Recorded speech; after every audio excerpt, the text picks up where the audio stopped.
이 시간 말씀 요한복음 17장 25절 26절 말씀입니다.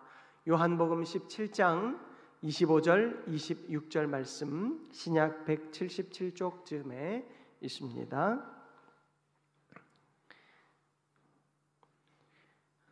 우리 두 절입니다. 우리 한 목소리로 합독해서 읽도록 하겠습니다. 의로우신 아버지여, 세상이 아버지를 알지 못하여도 나는 아버지를 알았사옵고 그들도 아버지께서 나를 보내신 줄 알았사옵나이다. 내가 아버지의 이름을 그들에게 알게 하였고 또 알게 하리니 이는 나를 사랑하신 사랑이 그들 안에 있고 나도 그들 안에 있게 하려 함이니이다. 아멘. 할렐루야. 아멘. 오늘 수요 생기예배 가운데 나오신 여러분을 환영하며 축복합니다. 우리 서로 바라보면서 이렇게 인사 한번 나눴으면 좋겠습니다. 주님 안에 사랑합니다. 아멘. 한 번만 더 인사 나눌까요? 그 사랑 안에 거하겠습니다. 아멘.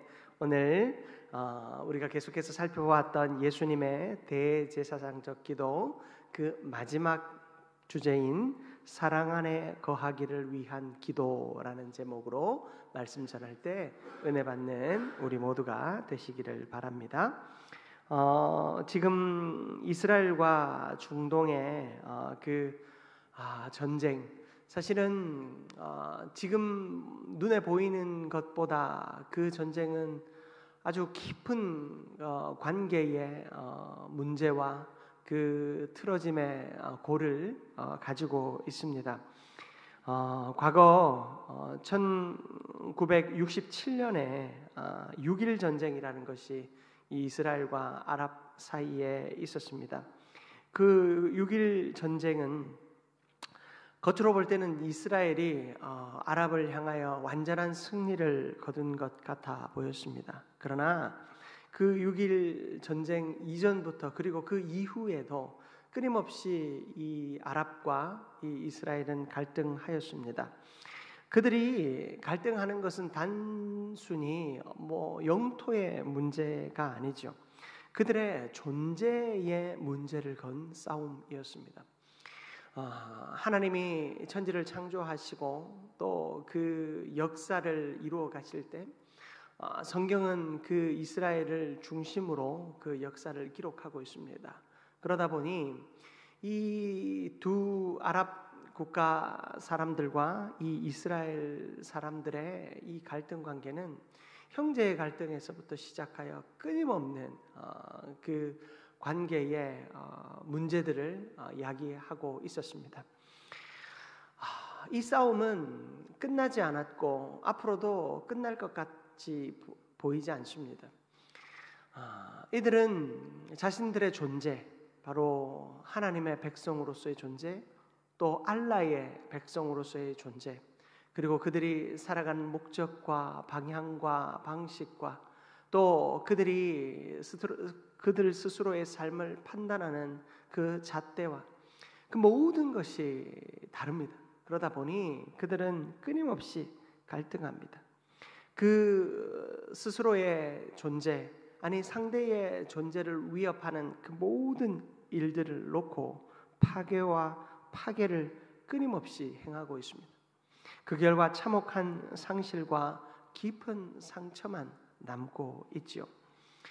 오늘 이 이스라엘의 전쟁 역시 그러한 관계의 상처를 더 깊이 내고 있지 않나 생각해 봅니다. 우리가 중동이라고 하는 그 지역의 한 상황과 또 그 사건을 바라보며 단식하는데, 우리 인간 자체에, 그리고 저와 여러분들이 서 있는 이 삶의 자리에서의 그 관계의 문제들은 어떠합니까? 각자 다양한 이유들이 있습니다.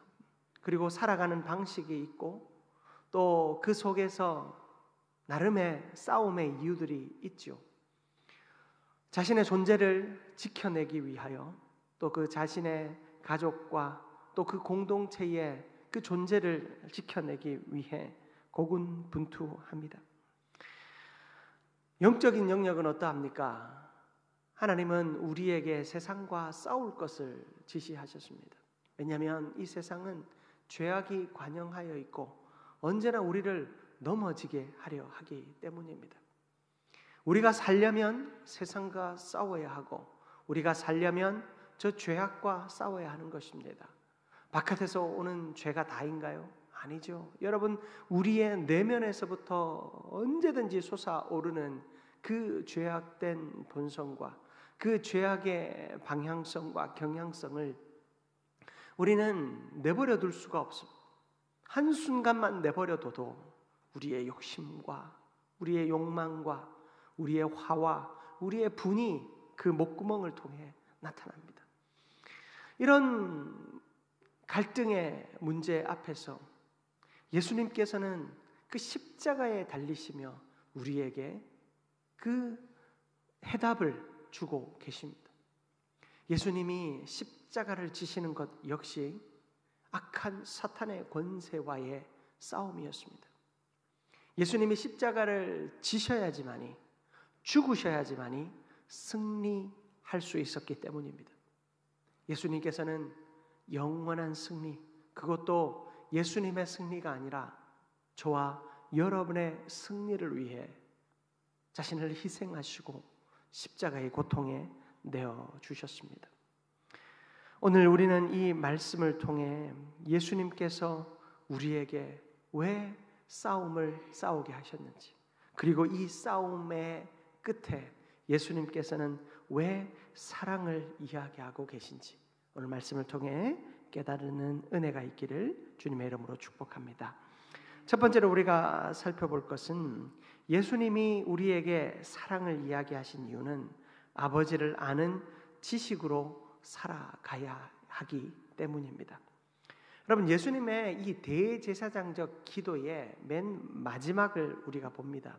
이 마지막 부분은 예수님께서 우리가 세상에서 이길 것을 이야기하십니다. 그러나 분명한 것은 단순한 이 세상에서의 싸움, 그리고 이 세상을 이기는 것이 다가 아님을 보여줍니다. 너희들이 이겨야 하는데 무엇으로 이겨야 하냐면 사랑으로 이겨야 한다라는 것입니다. 여러분, 싸움에서 이기는 방법은 상대보다 내가 힘이 더 세든지 싸움을 더 잘하면 됩니다. 상대를 힘으로 제압하면 이길 수 있습니다. 그러나 예수님께서는 그런 방법을 우리에게 말씀하지 않으셨습니다. 우리가 세상을 이겨야 돼요. 세상을 우리가 싸워야 돼요. 그러나 그 이김과 싸움은 무엇을 통해서요? 사랑을 통해서 시작되어야 한다라는 것입니다. 예수님께서는 아버지의 사랑 안에 거함으로 우리가 진정한 관계의 회복을 이룰 수 있다 말씀하십니다. 오늘 본문은 그 기도의 절정이자 예수님께서 우리를 향한 그 싸움의 참된 승리의 비결의 그 절정을 말씀해 주고 있습니다. 여러분, 그 절정에서 우리는 아버지를 아는 지식 안에 살아가야 합니다. 여러분, 25절을 보시면 예수님은 먼저 하나님을 뭐라고 부르고 있습니까? 의로우신 아버지요. 세상은 하나님을 알지 못하지만 예수님은 아버지를 알고 제자들에게도 그 사실을 알렸습니다. 여기서 중요한 것은 단순한 지식 전달이 아니었습니다. 예수님께서 하나님에 대하여 제자들에게 알려주신 것은 단순히 하나님에 대한 지식이 아니었습니다. 하나님과의 인격적 관계 속에서 하나님을 아는 것입니다. 25절을 다시 한번 보십시오. 의로우신 아버지여, 세상이 아버지를 알지 못하여도 나는 아버지를 알았사옵고 그들도 아버지께서 나를 보내신 줄 알았사옵나이다. 아멘. 여러분, 여기서 예수님께서는 이 아는 것을 말씀하십니다. 의로우신 아버지에 대하여 우리가 알아야 한다는 것입니다. 예수님은 이미 의로우신 아버지에 대해서 알았다고 말씀하십니다. 여러분, 호세아서 6장 6절에 보면 나는 인애를 원하고 제사를 원하지 아니하며 번제보다 하나님을 아는 것을 원하노라 말씀하고 있습니다. 여러분, 우리가 제의적 행위, 어떤 예배를 잘 드리는 이 예배의 시간에 맞춰서, 그리고 예배의 형식에 맞춰서, 또 예배의 여러 구성 요소들을 잘 채워서 드리는 이 예배의 형식이 중요한 것이 아니라 더 중요한 것은 뭐라고요? 이 예배를 통하여 하나님을 아는 것이 중요하다라는 것입니다. 하나님께서 율법을 통하여 이스라엘 백성들에게 제사의 방법을 잘 설명해 주셨습니다. 제사 이거 잘 지내야 된다라고 하나님께서 말씀하셨습니다. 그런데 하나님이 그렇게 자세하게 설명하고 제사를 잘 지낼 수 있는 그 성막과 성전을 짓도록 하신 것, 그 이유가 무엇이겠습니까? 그 제의적 행위를 통하여 그 속에서 누구를 알라고요? 하나님을 알아라 라고 말씀하신 것입니다. 여러분, 하나님을 안다는 것은 단순히 어떤 교리적인 이해를 넘는 것입니다. 삶 속에서 하나님의 뜻을 경험하고 따르는 것이죠. 성경에서 안다, 특히 구약에서 안다라고 번역되어 있는 대부분의 단어는 그저 지식적인 알미 아니라 체험적인 알을 표현하고 있습니다. 특히 하나님을 안다라고 할 때 이 단어는 성경에 부부 간의 관계를 설명할 때 나타내는 단어이기도 합니다. 여러분, 부부 간의 관계는요, 서로의 육체가 함께 섞이면서 알아가는 존재예요. 세상 사람들과는 그저 지식적으로 알아가고 어떤 관계에서 어떤 일을 통하여 알지만 부부의 관계는요, 그 관계를 넘어섭니다. 육체가 하나 됨으로써 그 속에서 알아감들이 있죠. 그것은 단순히 지식적인 연합이 아니라 몸과 마음과 정신과 모든 것이 연합되는 것입니다. 여러분, 바로 안다라고 하는 것은, 하나님을 안다라고 하는 것은 바로 그러한 연합이 우리 가운데 이루어져야 한다라는 것이죠. 여러분, 예배를 통하여 우리는 그 하나님과의 연합이 이루어지는 것입니다.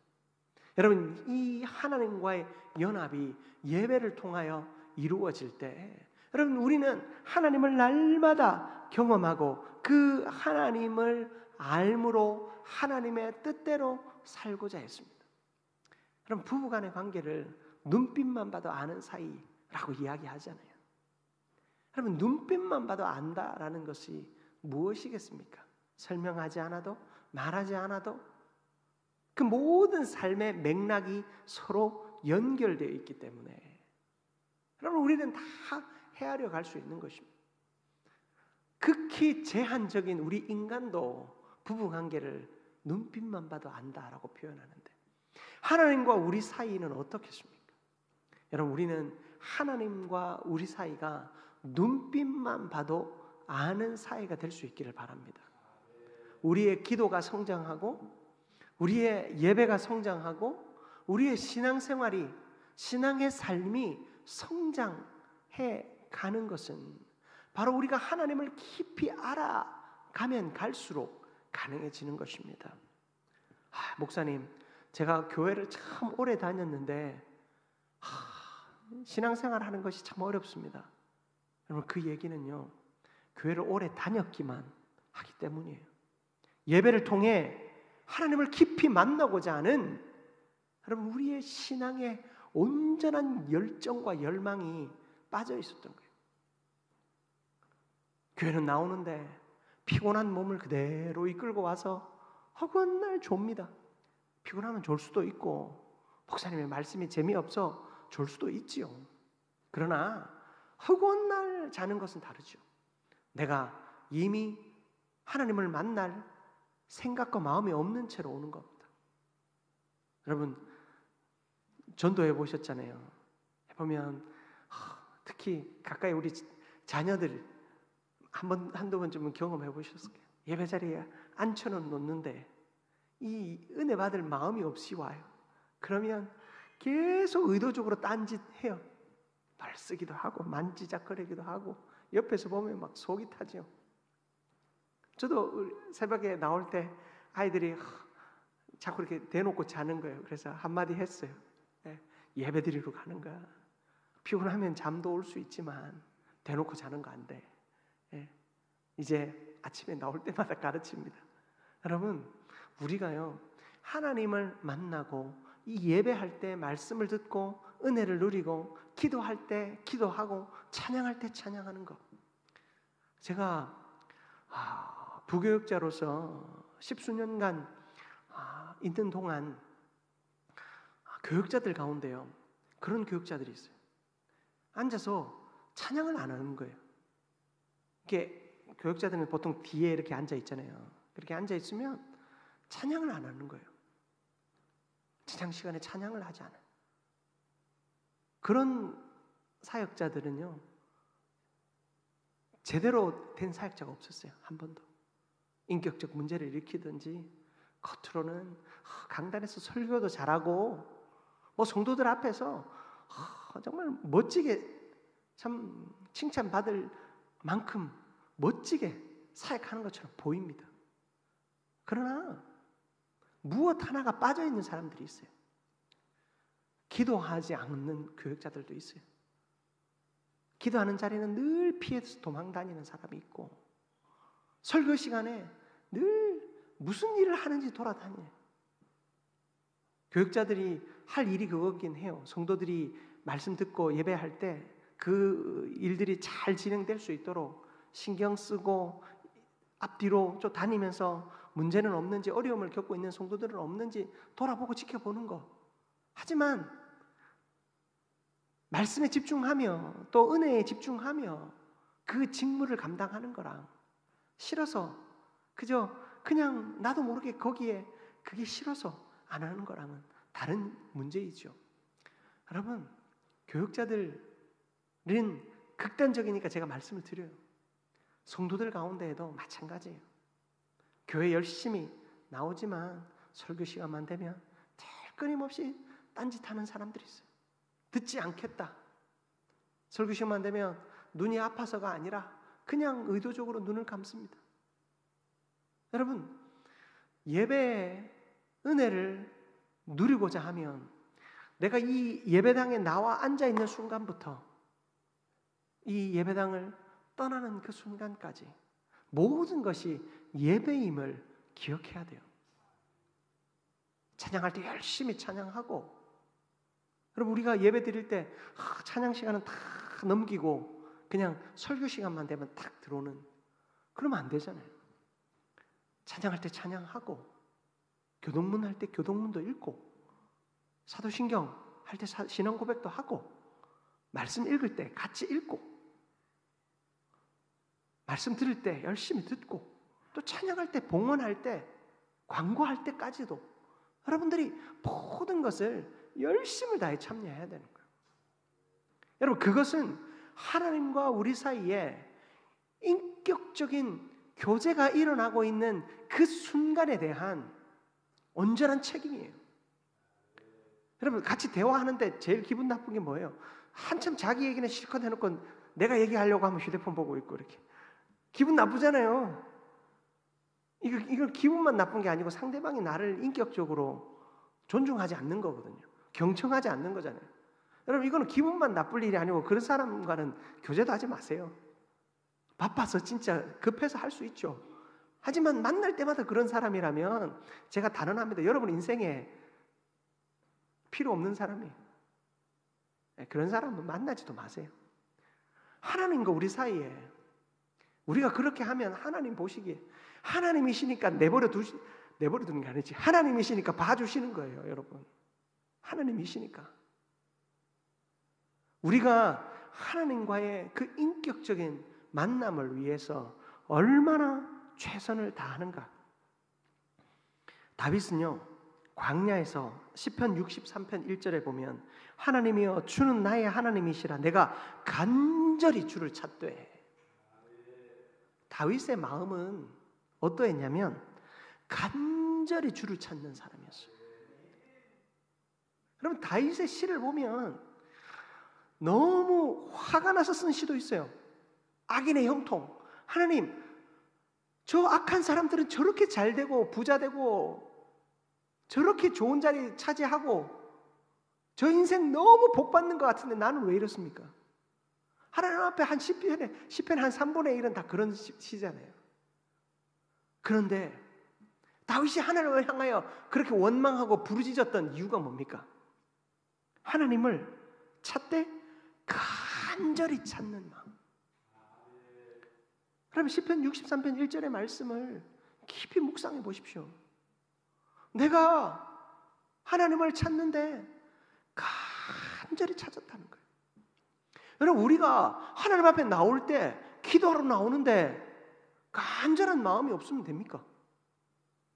수요생기 예배 나오시는 여러분 축복합니다. 여러분, 한 번 더 이렇게 나오는 거 정말 쉽지 않아요. 목사님, 저는 집에서 열심히 인터넷으로 설교도 듣고 집에서 열심히 기도도 하고 집에서 열심히 말씀도 듣습니다. 누구나 다 합니다. 그거 말로도 할 수 있고 진짜 할 수도 있고. 그러나 교회에 이렇게 나와 함께 기도하는 거는 사실 아무나 못하는 거거든요. 물론 상황과 환경들이 다 있어서 제가 여러분들한테 어떻게 할 수는 없지만 여러분 나오셔야 돼요. 나와서 함께 기도하고 말씀 듣는 이 모습 자체가 하나님이 받으시는 거라니까요. 어느 날은 내가 너무 피곤해서 기도하다가 나도 모르게 졸았어. 하나님, 내가 이럴 거면 안 나올랍니다. 이래저래 덕이 안 되고, 목사님한테도 미안하고 옆에 사람한테도 덕이 안 돼서 안 나올 겁니다. 그 사탄의 속임수라니까요. 간절한 마음으로 주를 찾으십시오. 여러분, 저는 고등학교 때 너무 하나님 은혜를 주셔가지고 이제 야간 자율학습 마치면 밤에 교회를 왔어. 교회. 어차피 교회 가면 어머니하고 다 철회하시거든요. 그래서 집에 있지 않고 교회를 왔어요. 그리고는 철회하고 그 다음에 새벽기도 하고 집에 가서 학교 갔다니까요. 근데 철회하러 딱 가잖아요. 이미 예배는 끝났어요. 제가 이제 야간 자율학습 저희가 있을 때는 뭐 11시까지 했으니까 가면 예배는 끝났어요. 다 기도하고 계세요. 가자마자 제가 하는 일은 자는 거였습니다. 그게 무슨 철야입니까? 근데 나도 모르게 기도 몇 마디 하다가 나도 모르게 잠이 들었다가 새벽에 항상 담임 목사님이 깨우셔. 영건아, 일어나라. 깨우면 이제 새벽 기도 시작할 때쯤 된 거예요. 그러면 새벽 기도 하고 새벽 기도 할 때도 비몽사몽간에 있다가 집에 와서 씻고 또 챙겨가지고 학교 갑니다. 그 시간을 반복했는데요. 여러분, 그 기간이 있었기 때문에 하나님이 저를 주의 종으로 세우시더라니까요. 저는 목회자 될 생각은 진짜 1도 없었어요. 목회자가 되어야 되겠다는 생각은 초도 하지 않았습니다. 그런데 하나님이 부르시더라고요. 그런데 그 시간, 날마다 주를 찾는 그 마음이 저를 예배의 자리로, 기도의 자리로 언제나 이끕니다. 어려움이 생기면 하나님 앞에 믿음으로 고백하는 거. 저희 아내는 저를 긍정의 아이콘이라고 그래요. 뭐 힘들면 무조건 좋은 것부터 얘기한대요. 그런데 그냥 제가 의도적으로 습관적으로 하는 게 아니라 하나님이 힘들고 어려울 때 하나님을 만나는 방법을 가르쳐 주셨어요. 그래서 힘들고 어려운 시간들이 진짜 힘들고 어렵지 않더라고요. 여러분, 하나님은요, 우리의 삶에서 우리가 하나님을 간절히 찾느냐 찾지 않느냐에서 우리의 인생을 판단하시리라 저는 믿습니다. 여러분, 우리는 하나님을 간절히 찾음으로써 하나님과 인격적인 만남을 가질 수 있습니다. 아버지를 아는 지식으로 살아갈 수 있게 되는 줄 믿습니다. 여러분, 하나님을 아는 지식은요, 여러분들이 성경을 더 많이 알고 신학을 더 많이 아는 것이 아니에요. 하나님을 아는 지식은 뭐라고요? 예배를 통해, 기도를 통해 우리가 하나님을 만날 만한 곳에서 찾고 부르고 그 하나님을 향하여 간절함으로 나아오는 그 삶, 여러분, 그것이 바로 하나님을 아는 지식인 줄 믿습니다. 여러분, 자연스럽게 그 삶을 통해서 하나님을 아는 지식이 체득됩니다. 체화되잖아요. 체화. 그러면 내가 머리를 굴리지 않아도 내가 어떻게 기도해야 될지, 머리 굴리지 않아도 내가 어떻게 행동해야 될지 알 수 있다니까요. 그게 진짜 지식이죠. 그때 뭐였더라? 노트 찾아보고 인터넷 검색해보고 하는 것이 지식이 아니라는 거예요. 다윗의 고백, 내가 간절히 주를 찾되 하나님이여 주는 나의 하나님이오니 내가 간절히 주를 찾습니다.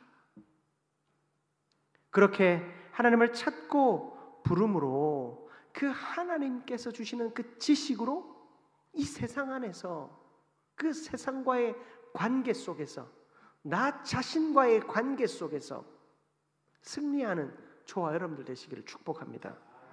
두 번째로 예수 그리스도를 통해 드러난 사랑 안에 우리는 거해야 합니다. 어떤 사랑 안에 거해야 하냐면 예수 그리스도를 통해 드러난 사랑 안에 거해야 한다는 겁니다. 여러분, 사랑이라고 하면 너무 맹목적이잖아요. 사랑이라고 하면 너무 추상적이에요. 도대체 뭐지? 26절 말씀을 보십시오. 우리 같이 한번 합독해 봅니다. 내가 아버지의 이름을 그들에게 알게 하였고 또 알게 하리니 이는 나를 사랑하신 사랑이 그들 안에 있고 나도 그들 안에 있게 하려 함이니이다. 아멘. 결국 모든 기도의 목적이 뭡니까? 사랑이라는 게 사랑. 아버지의 사랑이 제자들 안에 있고 예수님도 그들 안에 계시기를 원하셨어요. 로마서 8장 39절에 보면 그 어떤 것도 우리를 그리스도 예수 안에 있는 하나님의 사랑 안에서 끊을 수 없다.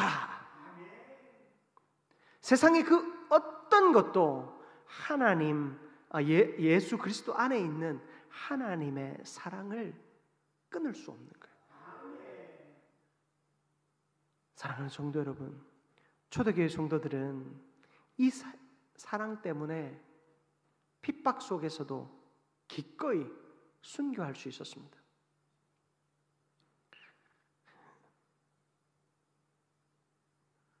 초대 교부들 가운데 폴리갑이라고 하는 이가 있습니다. 이 사람은 순교자 폴리갑으로 불리는데요. 이 사람이 순교하며 이런 이야기를 했어요.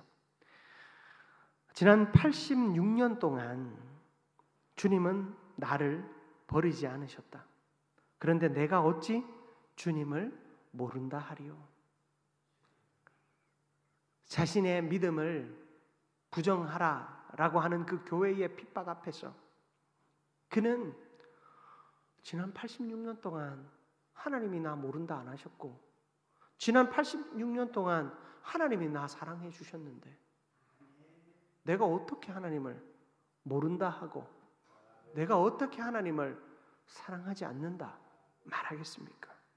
그는 기꺼이 죽음을 받아들였습니다. 여러분, 이게 진짜 사랑 아닐까요? 하나님의 사랑을 목록으로 한번 쫙 써봐라. 그게 아니라 지난 세월 모든 순간이 하나님이 나를 사랑하셨던 순간이었다. 그걸로 충분하다. 여러분, 그러한 믿음의 고백이 우리 가운데 있어야 하지 않겠습니까? 저는 이런 고백을 하고 죽는 것이 꿈입니다.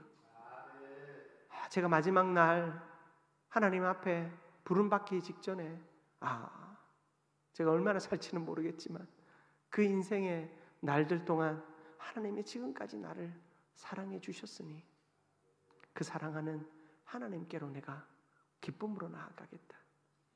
여러분, 사랑은요 그저 느낌이 아니에요. 그런가 하는 거 아니에요. 사랑은요 확실한 겁니다.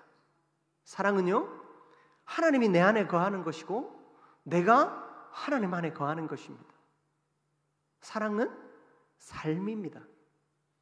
내가 말씀 가운데 은혜 받고 예배 가운데 은혜 받고 주의 전에 나오는 것이 기쁘고 하나님 앞에 엎드리는 것이 행복하며 주를 위하여 살아가는 것이 기쁘면 여러분은 완전하고 완벽한 사랑을 누리며 사는 인생입니다. 그러나 자꾸 불편하고 두렵고 어색하고 싫으면 여러분 하나님 앞에 속히 돌아와야 합니다. 하나님, 내가 사랑을 잃어버렸습니다. 하나님의 사랑을 회복하게 하여 주옵소서. 이것을 우리는 때로는 뜨거운 느낌, 뜨거운 마음으로 착각하기도 합니다. 늘 뜨겁지만은 않아요. 뜨겁다고 해서 또 잘하는 것은 아니에요. 뜨거워서 교회를 뒤집어 놓는 사람들도 있습니다. 뜨거워서 오히려 상처를 주는 사람들도 있습니다. 감정, 느낌 아니라 하나님을 향한 온전한 신뢰, 하나님을 향한 온전한 신뢰. 예수님께서 나를 위해 십자가에 달려 죽으셨다. 그 사랑이 바로 하나님 안에 있었던 사랑이고 그 사랑이 예수 그리스도의 십자가를 통해 이루어졌으며 그 사랑으로 말미암아 내가 여기에 서 있다. 여러분, 이런 믿음의 고백이 우리 가운데 전심으로 있기를 축복합니다. 말씀을 마무리하기 원합니다. 여러분, 예수님의 대제사장적 기도는 사랑으로 끝이 납니다. 그리고 여러분 18장 한번 보십시오. 성경 펴놓으셨습니까? 좋은 성경에는 그 18장 위에 그 단락에 소제목이 써져 있어요. 뭐라고 써져 있습니까? 잡히시다. 저는 참 이 말씀 구절보다 이 타이틀에 은혜 받았어요. 여러분, 예수님께서는 이렇게 사랑으로 모든 것을 다 쏟아 놓으시고 결국에 어떻게 하셨습니까? 잡히셨습니다. 십자가에 자신을 내어 주셨습니다. 여러분, 우리가 예수님의 대제사장적 기도를 지금까지 살펴보았습니다. 이 대제사장적 기도의 하나하나를 우리가 기억하지는 못해도 지금 이 순간만은 기억해야 합니다. 예수님의 대제사장적 기도, 예수님이 이 세상을 향하여 그리고 제자들을 향하여 앞으로 제자될 누군가들을 향하여 주님께서 기도하실 때 그 기도의 끝에 무엇이 있다고요? 사랑이 있더라라는 거예요. 우리는 그저 사랑을 관념적으로 아는 자 되지 않아야 할 것입니다. 사랑을 우리의 삶으로 깨달아야 할 것입니다. 그 사랑을 삶으로 살아내는 자는 여러분 이 험악한 세상에서 이길 수 있습니다. 진정한 싸움의 승리를 이루어낼 수 있습니다. 무력 충돌, 누군가를 상처 주고 아프게 하고 고통스럽게 하는 싸움이 아니라 저 중동의 전쟁처럼 영원히 끝나지 않는 싸움, 누군가는 이겼지만 이기지 못한 싸움이잖아요. 왜요? 서로에게 끊임없이 상처를 주니까. 그러나 진짜 싸움은 무엇으로 싸우는 싸움이라고요? 사랑으로 싸우는 싸움. 부부 싸움은 사랑 싸움이라는데 가끔 보면 사랑으로 안 싸우는 여러분, 사랑으로 싸워야 되는 거예요. 그래야 상처가 남지 않죠. 우리가 사랑으로 싸우면 진짜 싸움은 일어나지 않습니다. 그렇죠? 세상과 싸우는 싸움 역시 사랑으로 싸우면 저 세상 사람들과 우리가 마찰을 일으킬 이유가 없다니까요. 왜 예수 믿는 사람이 예수 안 믿는 사람과 싸웁니까 자꾸? 우리는 성도와 성도 간에 사랑으로 싸워 승리하시기 바랍니다. 여러분 자신과의 싸움 역시 사랑으로 싸워 승리하시기 바랍니다.